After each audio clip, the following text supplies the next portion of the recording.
இந்த நாளுக்கான ரேமா வார்த்தை மத்தேயு எழுதின சுவிசேஷம் 8ஆம் அதிகாரம் 13வது வசனம். பின்பு இயேசு நூற்றுக்கு அதிபதியை நோக்கி, நீ போகலாம், நீ விசுவாசித்தபடியே உனக்கு ஆக கடவது என்றார். அந்த நாளிகையிலே அவன் வேலைக்காரன் சொஸ்தமானான். நீ போகலாம், நீ விசுவாசித்தபடியே உனக்கு ஆக கடவது.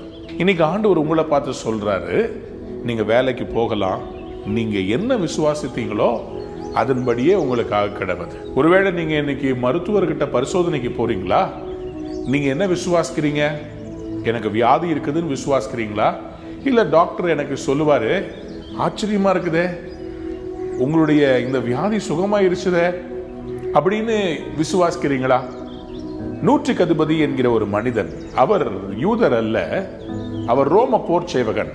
அவர் இயேசு கிறிஸ்துவிடத்திலே வந்து தன்னுடைய வேலைக்காரன் சுகவீனமாய் இருக்கிறதை சொல்லிட்டு அவர் சொல்லுகிறார், எனக்கு அதிகாரம் தான் என்னன்னு தெரியும், நான் ஒருத்தனை வான்னு சொன்னா வர்றான், போன்னு சொன்னா போறான், ஆகவே நீர் எனக்கு ஒண்ணு செய்ய வேண்டும், ஒரே ஒரு வார்த்தையை சொல்லும், நீ இங்க இருந்து சொன்னீர்னா வீட்டுல இருக்கிற வேலைக்காரன் அவன் சுகமாயிடுவான். இன்ஃபேக்ட் ஆண்டவர் சொல்றாரு, நான் உன் வீட்டுக்கு வரேன்றாரு.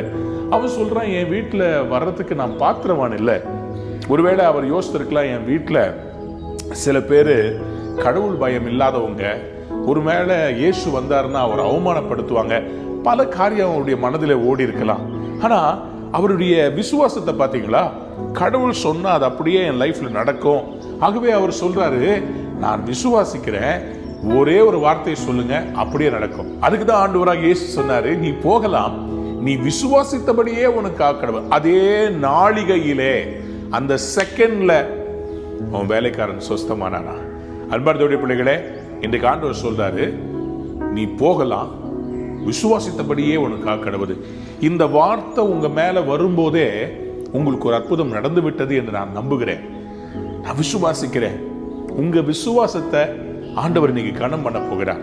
நீங்க போங்களேன், ஆபீஸ்ல உங்களுக்கு ஒரு அற்புதம் நடக்கும். இன்னைக்கு நீங்க யோசிக்கிறீங்க, லீவ் போட்டுடலாமா, வேலைக்கு போகாம நம்ம பேசாம வீட்டிலே இருந்துடலாமா, இல்ல இந்த வேலையை விட்டுறலாமா, இல்ல இந்த குடும்பத்தை விட்டு வேற எங்கேயாவது ஓடிடலாமா?